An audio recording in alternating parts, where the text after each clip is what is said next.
गोरी, लंबी, पतली और घने, मुलायम, लंबे बालों वाली रोशनी दिखने में बहुत ही खूबसूरत थे। उसके रेशमी बाल काफी लंबे और सुंदर थे, जिसका उसे बड़ा घमंड था। रोशनी बचपन से ही शिवजी की बड़ी भक्त थी। उसका बस एक ही सपना था कि उसे महादेव जैसा पति मिले। इसलिए शिवरात्रि से एक दिन पहले, कल शिवरात्रि पर महादेव की पूजा करूंगी, फिर उनसे उनके जैसा वर मांगूंगी अपने लिए। लेकिन कल तो मंदिर में बहुत भीड़ होगी और इतनी भीड़ में वो मेरी बात नहीं सुन पाए, तो ऐसा करती हूँ, मैं आज रात ही मंदिर चली जाती हूँ। उसी गांव के पास एक घना जंगल था, जिसमें श्मशान भी था। उसे पार करके शिवजी के मंदिर में जाना पड़ता था। रोशनी शिवजी का नाम जपते हुए, डरते हुए मंदिर की ओर जाती है। ओम नमः शिवाय, ओम नमः शिवाय, ओम नमः शिवाय। ये प्रभु ना जाने क्यों मुझे एक अजीब सा डर लग रहा है। उस जंगल में चारों और घना अंधेरा होता है। इधर उधर से लोमड़ी और बिल्ली की भयानक आवाज आ रहे होती है। रोशनी डरते हुए मंदिर की ओर बढ़ती है। तभी अचानक एक काली बिल्ली उसका रास्ता काट जाती है। फिर उसे ऐसा लगता है कोई उसका पीछा कर रहा है, लेकिन वो बिना पीछे मुड़े महादेव का नाम जपते हुए मंदिर पहुंच जाती है। हे महादेव, मैं इतनी रात को मैं जंगल पार करके सिर्फ आपसे अपने मन की बात कहने आए। महादेव, मुझे भी आपके जैसे पति की अच्छा है। मैं चाहती हूँ कि मुझे भी आपके जैसा वर मिले।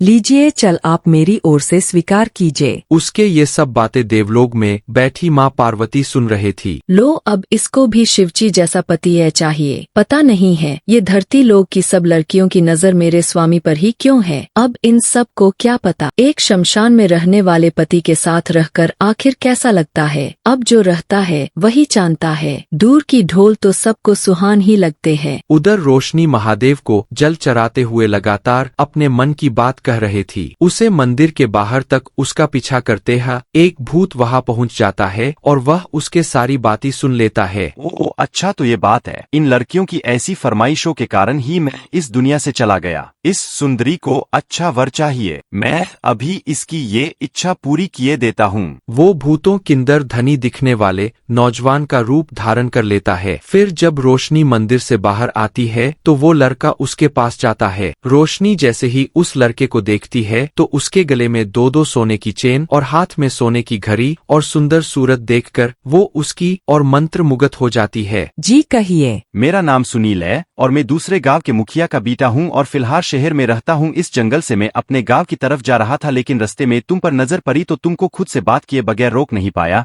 तुम बहुत सुंदर हो, क्या तुम मुझसे शादी करोगी? यह सुनकर रोशनी मन ही मन सोचती है, लगता है महादेव ने मेरी प्रार्थना सुन ली। लगता है उन्होंने ही इसे मेरे पास भेजा होगा। रोशनी सुनील के साथ घर आती है और अपने माता पिता को सारी बात बताती है। सुनील दिखने में बड़े घर का लग रहा था, इसलिए रोशनी के माता पिता भी इस शादी के लिए मान जाते हैं। फिर दोनों की शादी हो जाती है। शादी के बाद सुनील रोशनी से कहता है, देखो रोशनी, अभी मेरे घर में मेरे माता पिता शायद तुम्हें इतनी जल्दी स्वीकार नहीं करेंगे, इसलिए कुछ दिन अभी हमें यही तुम्हारे घर पर ही रुकना होगा। ठीक है सुनील। सुनील ससुराल में अपनी पत्नी के साथ रहने लगता है। एक दिन रोशनी के पिता मांस मछली लेकर बाजार से आते हैं और उसे किचन मिलाकर रख देते हैं। उसकी महक से सुनील खुद को रोक नहीं पाया और रसोई में जाकर उस कच्ची मछली को देखकर शैतान का रूप धारण कर लेता है। तभी वहां से गुजर रही रोशनी की नजर अपनी शैतान पत्नी पर जाती है, जो दोनों हाथों से कच्ची मछली खा रहा होता है। ये देखते ही रोशनी घबरा जाती है और उसे उल्टी हो जाती है। अरे, इसने तो मुझे देख लिया, अब मुझे इसे मारना होगा। सुनील रोशनी को मार डालता है, जिसके बाद रोशनी चुड़ैल बन जाती है। वो अपना ऐसा भयानक रूप देखकर खूब रोती है। फिर गुस्से में शिव जी के उसी मंदिर में जाती है। क्यों किया तूने भोलेनाथ मेरे साथ ऐसा? मैंने तुझसे तेरे जैसा पति मांगा, लेकिन तूने मेरा ब्याह एक शैतान से करवा दिया। तूने एक इंसान का ब्याह शैतान से करवा है ना, अब एक चुड़ैल तुझसे यानी कि भगवान से ब्याह करेगी। हा हा हा। ये कहते ही चुड़ैल शिवलिंग पर तिलक करके और वहां रखी रोली से अपनी मांग भरकर फेरे लेने लगती है। लेकिन तभी आकाश लोक में बैठी माँ पार्वती ये देख क्रोधित हो जाती है और वो गुस्से में उस चुड़ैल के सामने प्रकट हो जाती है। तू मेरे पति से ब्याह रचाएगी चुड़ैल, तुझे तो मैं बताती हूँ। माता का भयानक क्रोध देख रोशनी वहां से भागने लगती है और माँ पार्वती हाथों में तलवार लिए उसका पीछा करती है। तभी महादेव माँ पार्वती के समक्ष आ जाते हैं। शांत हो जाओ पार्वती, इसे माफ कर दो। जीवन काल में रोशनी में केवल धन वैभव और सुंदरी रूप पर मोहित होकर ही इस सुनील से ब्याह कर लिया। बिना सोचे समझे ही इसने ऐसा जल्दी में किया, लेकिन विधि विधान के अनुसार अब वो इसकी पत्नी है, इसलिए रोशनी तुम दोनों को ये संसारी मोह माया छोड़कर प्रेतलोक में जाना होगा और अपनी गृहस्थी बसानी होगी। मुझे माफ करना माँ और महादेव, मुझसे गलती हो गई जो मैं शिवलिंग से ब्याह करने की गलती कर रही थी। अब मैं अपने सुनील के साथ प्रेतलोक में खुशी खुशी रहूंगी। उन दोनों को आशीर्वाद देकर महादेव और माँ पार्वती वहां से अंतर्ध्यान हो गए। फिर सुनील और रोशनी एक दूसरे के साथ प्रेतलोक में खुशी खुशी रहने लगे।